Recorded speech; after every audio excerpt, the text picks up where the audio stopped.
हमारे बीच राहुल हुड्डा राज्य कोषाध्यक्ष अपनी दो बात रखना चाहते हैं, उनसे ध्यान से सुनो उनकी बातें। भाई राहुल हुड्डा जी आओ। धन्यवाद साथी का।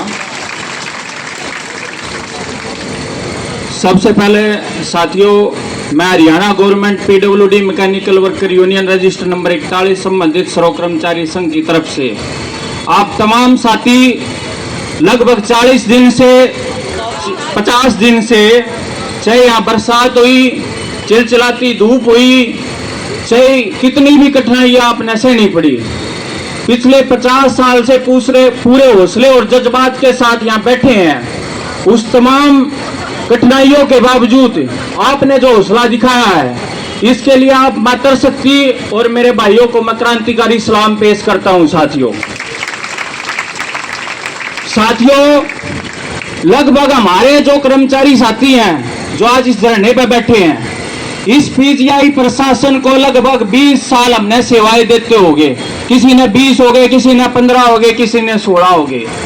यहाँ पे तमाम कठिनाइयां आई, चाहे यहाँ पे कोरोना महामारी आई, चाहे यहाँ पे नोटबंदी आई, चाहे यहाँ पे डॉक्टरों की कमी आई।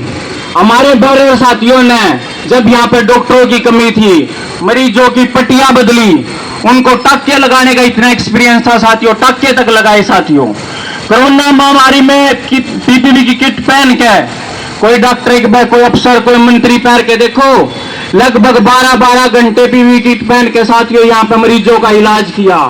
लेकिन जब हमारे हक अधिकार की बात आई, जब ने हमने कहा कि हमें कौशल रोजगार में मर्ज कर दो सर, जब हमने कहा कि हमारी जो हक है, हमारी रोजी रोटी का जो सवाल है, वो हमें पूरा दे दो सर, उसमें जब हमारी बातचीत आई तो बोले तुम्हारा कोई हक नहीं है, तुम्हें कोई पक्का रोजगार नहीं मिलेगा, तुम्हें कोई कौशल रोजगार में समायोजित नहीं किया जाएगा। क्या हम इंसान नहीं है? क्या हमारे बच्चे नहीं हैं? साथियों, ये बहुत लंबी लड़ाई है। इसको हम तभी जीत सकते हैं जब हम एकजुटता के साथ, जो 50 दिन तक हमने एकजुटता दिखाई है, वही एकजुटता आगे भी हमें ये दिखानी पड़ेगी साथियों। क्योंकि आज ये सिर्फ पीजीआई का मसला नहीं है साथियों, ये आज इस पीजीआई में रोहतक में हो रहा है, कल किसी दूसरे हॉस्पिटल में होगा, कल तीसरे विभाग में होगा। और हम मर्ज कर रहे हैं, हम मांग कर रहे हैं कि हमें कौशल रोजगार में मर्ज होना चाहिए, हमें कौशल रोजगार में लिया जाना चाहिए। हम भी उसका समर्थन करने चाहते हैं। लेकिन मैं मैकेनिकल वर्कर यूनियन का होते हुए, हमारे लगभग 3 विभाग हैं साथियों, बीएनआर, पब्लिक हेल्थ और इरिगेशन। इस कौशल रोजगार की हकीकत साथियों 2 मिनट के बीच में आपके बीच में रखना चाहता हूं। ये कौशल रोजगार क्या है? अभी डॉक्टर पूर्ण में एक लेख आया है, ये कौशल रोजगार भी कोई स्थायी प्रबंध नहीं है साथियों। हमें साथ साथ ये मांग करनी पड़ेगी, कौशल रोजगार के बाद हमें स्थायी प्रबंध करना पड़ेगा, स्थायी रोजगार हमें उपलब्ध कराना पड़ेगा सरकार ने। कौशल रोजगार क्या है? 9 आईएएस अधिकारी जो इस हरियाणा गवर्नमेंट में बैठे हैं, उनका हिस्सा है। कुछ शेयर हरियाणा गवर्नमेंट का है और पीछे लिख रखा है प्राइवेट लिमिटेड कंपनी साथियों। इसको आप जानो, इस कौशल रोजगार को। ये वो कौशल रोजगार नहीं है कि ठेकेदारी प्रथा खत्म करके एक हम कौशल रोजगार लिया है। एक छोटे ठेकेदार को खत्म करके एक बड़ा ठेकेदार बिठा दिया साथियों। पहले क्या होता था कौशल रोजगार में? 11 महीने की सैंक्शन मिलती थी। अब पीछे क्या हुआ? 3 महीने सैलरी होगी सरकारी कौशल रोजगार के कर्मचारियों की, 2 महीने का सैंक्शन दिया। हमारे बीच में हमारे खापों के नेता पहुंचे हैं साथियों, ताली बजा के उनका स्वागत करें। तो साथियों, पहले 2 महीने की सैंक्शन, फिर 1 महीने की सैंक्शन, और अब क्या कह रहे हैं कि 6000 लगभग पीडब्ल्यूडी के कर्मचारी कौशल रोजगार के बाहर होंगे, 8000 बीएनआर में बाहर होंगे। तो क्या तानाशाही नहीं है साथियों?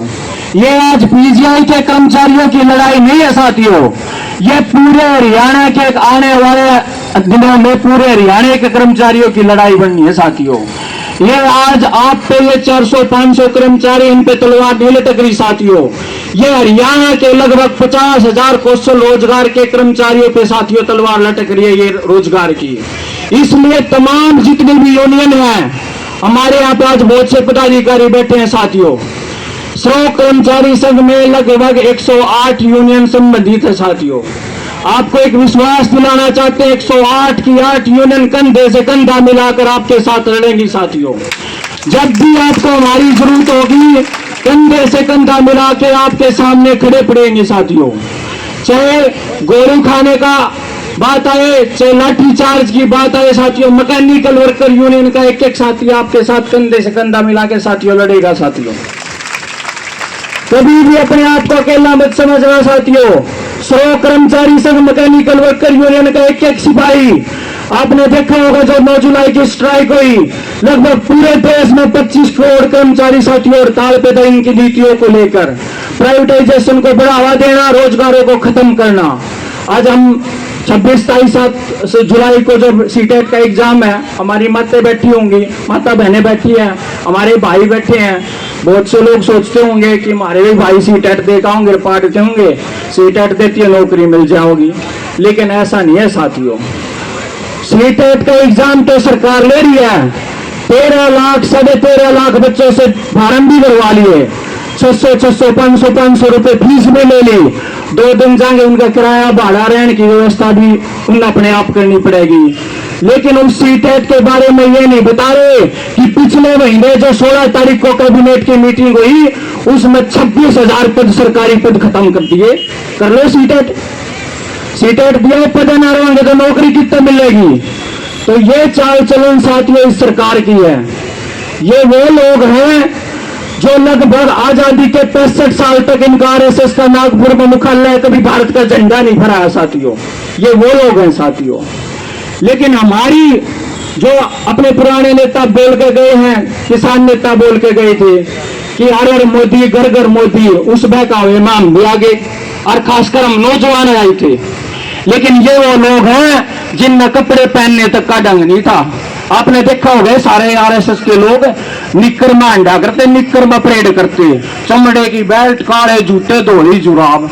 लेकिन 2014 के बाद जब तक इनका शासन आया, पैंट भी पूरी कर ली और किससे जुले में जाकर देख लो, इतने बड़े बड़े दफ्तर खोल दिए। वो कड़े था गया भाई पैसा। अब वक्त आ गया साथियों, इनको इस लोकतंत्र की ईसाई से जो इन्होंने शासन पर कब्जा कर रखा है, इनको दबाने का वक्त आ गया है। क्योंकि ये लड़ाई हम हमारे आज इस कर्मचारियों के लिए नहीं लड़ रहे, हम सिर्फ अपने अधिकारों के लिए नहीं लड़ रहे, हम आने वाली नस्ल को बचाने के लिए। जो हमारे भाई बहन बच्चे हैं, उनको रोजगार का अच्छा प्रबंध मिले, उन्हें स्थायी रोजगार मिले और मजदूर को उसकी मजदूरी मिले, इसलिए हम ये लड़ाई लड़ रहे हैं साथियों। अब हमें भी यह समझना पड़ेगा, जो चुनाव के टाइम जात पात गाय गोबर पर बटे रहा, एक मुर्गा एक पौवे की बोतल में जो अपना वोट डाली हैं, उन लोगों को अब समझना पड़ेगा साथियों। ये जो हमला किया गया है रोजगार के ऊपर, नौजवानों जो पिछली 16 तारीख को 50,000 के लगभग पूरे हरियाणा में पद खत्म करे हैं, यह बर्दाश्त से बाहर हो चुका है। इसलिए आप तमाम साथियों को भी समझाना पड़ेगा, हमारे बच्चों को भी समझाना पड़ेगा और गांव गांव तक ये बात फैलानी पड़ेगी साथियों कि ये वो सरकार नहीं है कि सिर्फ एक शासन पे आकर बैठ गई और राजशाही अपनी चला रही है। ये पूरी कोऑपरेटिव घरानों को फायदा पहुंचाने के लिए कर रही है। आप आज जाके देखो, रोहतक रेलवे स्टेशन पे खड़े होने की भी 50 रुपये टिकट है। अगर आपकी ट्रेन 3 घंटे लेट है ना, 3 घंटे उड़ा खड़े होना चाहो, लौटना चाहो रेस्ट रूम में, पहले 2 रुपये की टिकट हुआ करती, वो आज 50 रुपये की है। वहां लग बात है, बहुत से साथी ना कटाते होंगे, लेकिन जिस दिन फंस जाए ना, जिस दिन इनका दौरा हुआ, 1000 रुपये का चलान काटते हैं, 1000 का। तो ये है साथियों इस सरकार की मनसा। और मनसा आप देखो, कितने सरकारी, लगभग 450 विभाग हैं पूरे देश में सरकारी। जितने भी प्रधानमंत्री आए, जितने भी मुख्यमंत्री आए इस देश में, सब ने एक अलग से विभाग बनाया, अलग से रोजगार का प्रबंध किया। लेकिन एक मोदी सरकार और एक खट्टर सरकार और अब ये नया मुख्यमंत्री आया है, ये ऐसी सरकार है जो सरकारी विभागों को बेचना जा रही है। सेना की जमीन बेच दी, एयरपोर्ट बेच दिए, रेल बेच दी, कहां कहां से आप पर होंगे।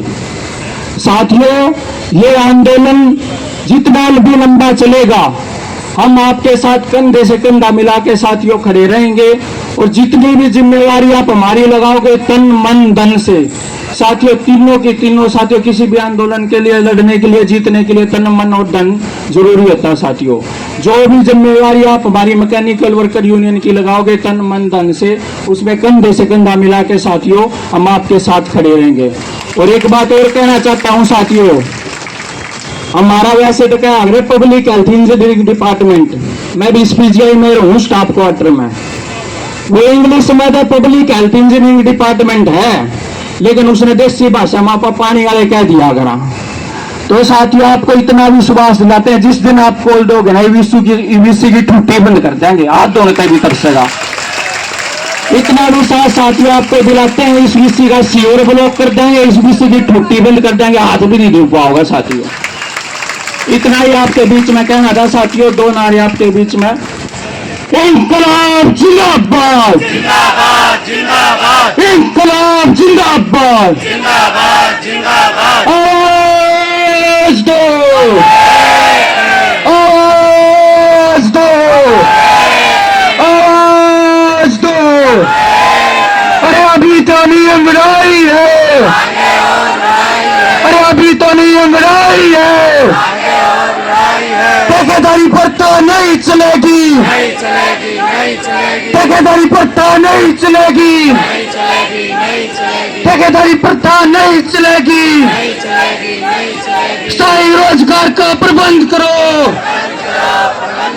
स्थायी रोजगार का प्रबंध करो, स्थायी रोजगार का प्रबंध करो। कर्मचारी एकता जिंदाबाद, जिंदाबाद जिंदाबाद अरे नहीं डरते तेरी गुर्की से, खींच लेंगे कुर्सी से, अरे नहीं डरते तेरी गुर्की से, खींच लेंगे कुर्सी से। आवाज दो, कर्मचारी मजदूर एकता जिंदाबाद, जिंदाबाद जिंदाबाद कर्मचारी मजदूर किसान छात्र एकता जिंदाबाद, जिंदाबाद जिंदाबाद इंकलाब जिंदाबाद। जिंदाबाद जिंदाबाद। आपने मेरी बात सुनी, इसके लिए बहुत बहुत धन्यवाद।